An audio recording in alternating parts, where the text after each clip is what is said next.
আমাকে বলছে রাজাকার। শুধুমাত্র হিন্দুস্তানের রাজাকারেরাই আমাকে রাজাকার বলতে পারে।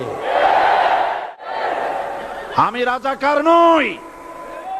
সুতরাং আমাকে যারা রাজাকার বলবে তারা পিতৃ পরিচয়হীন অবৈধ সন্তান।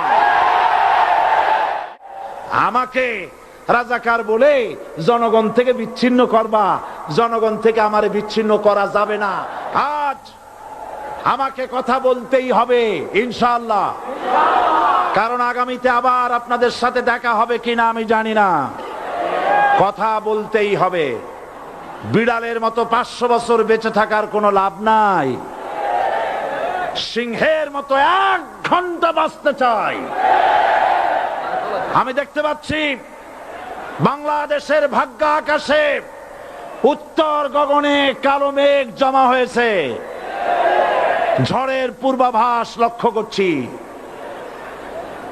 যদি মোকাবেলা করতে না পারেন সক্ষম ভাবে, এমন অন্ধকার গাঢ় কালো অমাবস্যার রাত আসতে পারে যার সুবে সাদেক হওয়া অসম্ভব। সুতরাং আপনারা কি কাপুরুষের মতো কাফের মুশরিকদের গোলামি করে মরতে চান? বিড়ালের মতো 500 বছর বেঁচে থাকার কোনো লাভ নাই। সিংহের মতো 1 ঘন্টা বাঁচতে চাই। তারপর বলছে কি, এরপরে বলছে আমাকে বলছে রাজাকার। শুনে রাখো চট্টগ্রামের লক্ষ লক্ষ জনতা, পার্লামেন্টে যখন আমাকে এই কথা বলা হয়েছিল, আমার পার্লামেন্টের কলিগ জাফরুল্লাহ চৌধুরী সাহেব বসে আছেন এখানে। হ্যাঁ, জাফরুল ইসলাম চৌধুরী বসে আছেন পাশে। প্রধানমন্ত্রী সুদ্ধা, অন্তত 3 শতাধিক পার্লামেন্টের সম্মানিত সদস্যরা সেদিন বসা। 1997 সনের বাজেট বক্তৃতা যখন আমি করতেছিলাম, ডক্টর কুদরতে খোদা, নাম রাখছে কুদরতে খোদা, আসলে গজবে খোদা। এই লোকটি নাস্তিক, ইসলামের চূড়ান্ত দুশমন। তার প্রণীত শিক্ষা ব্যবস্থার যখন সমালোচনা করছিলাম, ট্রেজারি বেঞ্চ থেকে আমাকে বলা হলো রাজাকার। আমি আমার সমস্ত শক্তি একত্রিত করে বলেছিলাম শুধুমাত্র হিন্দুস্তানের রাজাকারেরাই আমাকে রাজাকার বলতে পারে। আমি বলেছিলাম 1973 সন পর্যন্ত আমি বাংলাদেশের কোন রাজনৈতিক দলের নেতা এবং কর্মী ছিলাম না। আমি রাজাকার নই। আমাকে রাজাকার বলে যদি তাকেও প্রমাণ করতে না পারে 10 কোটি টাকার মানহানি মামলা দায়ের করব। আমার এই বক্তব্য সারা দুনিয়া শুনেছে। পার্লামেন্টে আমার এই বক্তব্য রেকর্ড হয়ে আছে। সেদিন 3 শতাধিক পার্লামেন্ট মেম্বারের কেউ আমার চ্যালেঞ্জ গ্রহণ করেন নাই। যে কোনো ব্যক্তি পার্লামেন্টে গিয়ে আমার বক্তৃতা দেখে আসতে পারেন।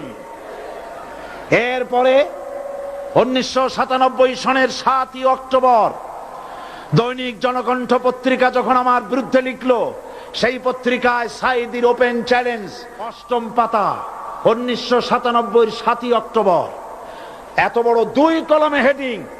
সেখানে আমি বলেছি বাংলাদেশের সকল সাংবাদিক, গোয়েন্দা বিভাগ, বাংলাদেশের সকল বুদ্ধিজীবীকে আমি আমার পিরোজপুরে আমন্ত্রণ করছি।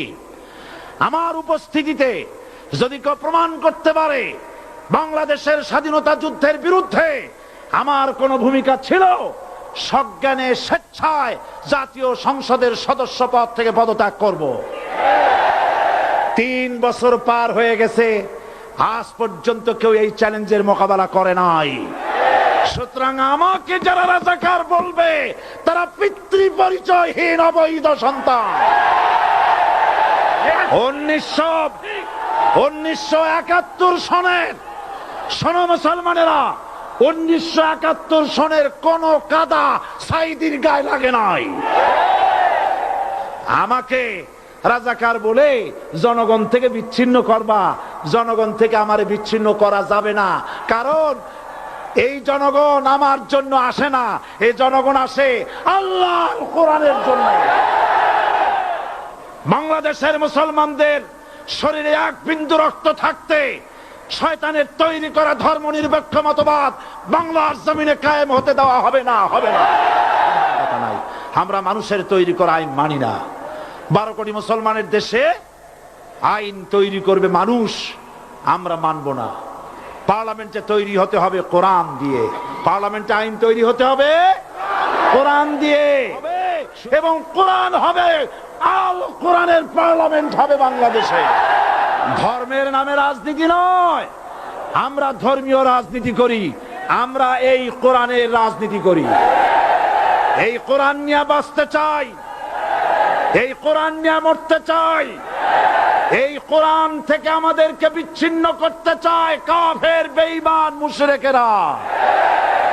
ও আমার জাতি, কোরআন থেকে যারা বিচ্ছিন্ন করতে চায়, তোমরা কি তাদের বিরুদ্ধে জিহাদের জন্য প্রস্তুত থাকবে? যারা মানুষের উপরে জুলুম করছো, আলেমদেরকে ধরতেছো, মুসল্লিদেরকে ধরে ধরে জেলে ঢুকাচ্ছ, সময় আসবে এমন ইন্দুরের গর্ত অপমানা পালাবার জন্য। মুসলমান হওয়ার অর্থ হলো শাহাদাতের ঈদগাহে শামিল হয়ে যাওয়া। তাড়াহুড়ো করো না, অপেক্ষা করো, ধৈর্য ধরো, মার খাও, জেলে যাও, শহীদ হও, আল্লাহর রাজ কায়েম হবেই হবে। যারা ইসলামী শাসন চান, আল্লাহর দ্বীনকে বিজয়ী দেখতে চান, তাদেরকে অসংখ্য মানুষকে পোড়াইটের মতো জেলখানায় পুড়ে পুড়ে মরতে হবে, অসংখ্য মানুষকে ফাঁসির কাস্টে ঝুলতে হবে, গায়ের রক্ত দিতে হবে, শহীদ হতে হবে, তারপরে ইসলামের ইমারতটা কায়েম হয়ে যাবে।